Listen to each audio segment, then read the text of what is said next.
TV screen మీద pink కలరే కాదండి, వేరే ఏ కలర్ వచ్చినా ఎలా రిపేర్ చేయాలో అన్ని ప్రాబ్లమ్స్కి ఇక్కడే ఒకే సొల్యూషన్ నేర్చుకుందామండి, అది చాలా సులభంగా.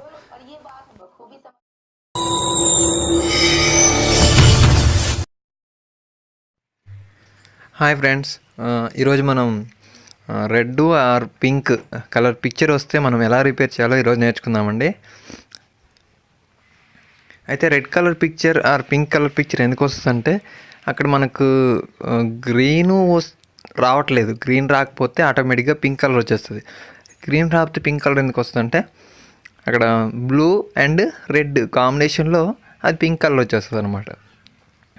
ఈ ప్రైమరీ కలర్స్ ఉంటాయి కదా, రెడ్, బ్లూ, గ్రీన్, ఈ మూటి వల్లనే మనకు పిక్చర్ అనేది ఎన్ని కలర్లు అంటే ఏ కలర్ అంటే ఆ కలర్ అవుట్పుట్ ఇస్తూ ఉంటుంది.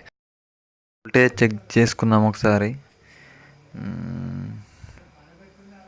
157 ఆర్ 159,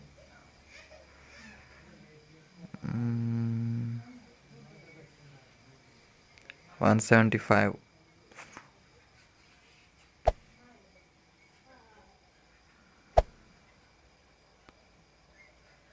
ఇక్కడ 152, మళ్ళీ 175 వచ్చిందని ఒకసారి చూద్దాం. గ్రీన్ పిన్ని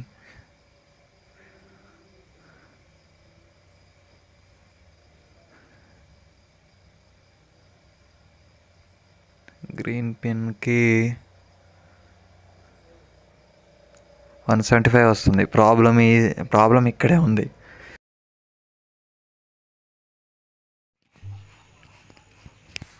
ఇది ఇలా మనం చూసుకుంటూ వెళ్తే ఈ ట్రాక్ అనేది ఈ యొక్క ట్రాన్సిస్టర్కి వెళ్తుంది.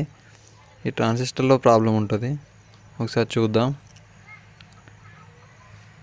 ఇది డ్రై కాంటాక్ట్ ఉందండి. ట్రాన్సిస్టర్ అంటే పూర్తిగా పోలేదు, అది ఓన్లీ డ్రై ఉందండి.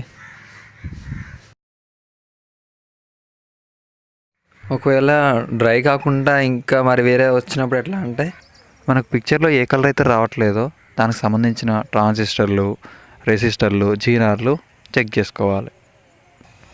మెయిన్ ఐసీ నుంచి నెక్ బేస్కు అయితే 1 to 3 వోల్ట్స్ అంటే రెడ్కు 1 to 3 వోల్ట్స్, గ్రీన్కు 1 to 3 వోల్ట్స్, అలాగే బ్లూకు 1 to 3 వోల్ట్స్ అంటే 1 నుండి 3 వోల్ట్స్ వరకు వస్తాయండి. ఆ వోల్టేజ్ వచ్చేటప్పుడు అక్కడ జీనార్ డయోడ్లు వేస్తాడు. ఆ జీనార్ డయోడ్లు షార్ట్ ఉన్నా కూడా ఇలాంటి ప్రాబ్లమ్స్ వచ్చే అవకాశం ఉంది. సో అవి కూడా ఒకసారి చెక్ చేసుకోవాలి. ఒకసారి అవి అవసరమైతే కంప్లీట్గా రిమూవ్ చేసి వోల్టేజ్ అనేది చెక్ చేసుకోవాల్సి వస్తుంది. 1 to 3 వోల్ట్స్ వ్యారీ అవుతుందా, పిక్చర్ మారుతూ ఉంటే వ్యారీ అవుతుందా కావట్లేదా అనేది చెక్ చేసుకుంటే అప్పుడు మనకు ప్రాబ్లం క్లియర్గా అర్థమవుతుంది. ఒకవేళ సమ్ టైమ్స్ ఏమవుతుందంటే ఇవన్నీ ఓకే ఉన్నా కూడా రాదు. అప్పుడేం చేయాలి, నెక్ బేస్ మార్చుకోవాలి. ఫస్ట్ నెక్ బేస్ మార్చుకొని చూసుకోవడం ఇంకా బెటరు. నెక్ బేస్ మార్చినప్పుడు ప్రాబ్లం సాల్వ్ కాకపోతే 1 by 1 స్టెప్ బై స్టెప్ ఇలా నేను చెప్పిన ప్రాబ్లమ్స్ని చూసుకోవాలి. ఇవన్నీ ఓకే ఉన్నా ఒక్కోసారి ఇంకా రాకపోవచ్చు. అప్పుడు ఏమవుతుందంటే పిక్చర్ ట్యూబ్లో ప్రాబ్లం ఉన్నా ఇలా జరుగుతుంది అనమాట. పిక్చర్ ట్యూబ్లో ప్రాబ్లం ఉండి కూడా ఏదో కలర్ అంటే రెడ్ కానీ, గ్రీన్ కానీ, బ్లూ కానీ పిక్చర్ ట్యూబ్లో డ్యామేజ్ ఉండి ప్రాబ్లం ఉండి మనకు అవుట్పుట్ అనేది రాదు. సో అలాంటప్పుడు మనం చేసేది లేదు, పిక్చర్ ట్యూబ్ మార్చుకోవడమా ఇంకా వేరే ఏదైనా ఉంటే చేసుకోవడం, అంతే తప్ప ఆప్షన్ ఏమి ఉండదు. సో మనం రిపేర్ చేయాల్సిన అంటే మొత్తం ఫుల్ స్టెప్ బై స్టెప్ అయితే ఇదే అండి. Thank you.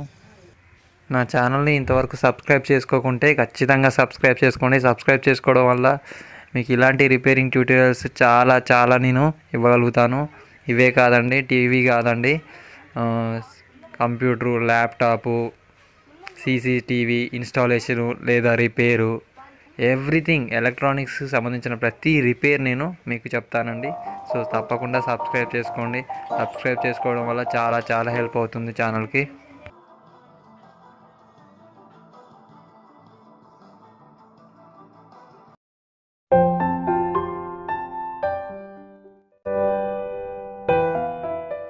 ఇలాంటి మరిన్ని వీడియోల కోసం లైక్ చేయండి, షేర్ చేయండి, కామెంట్ చేయండి, సబ్స్క్రైబ్ చేయడం మాత్రం యాది మరవకండి.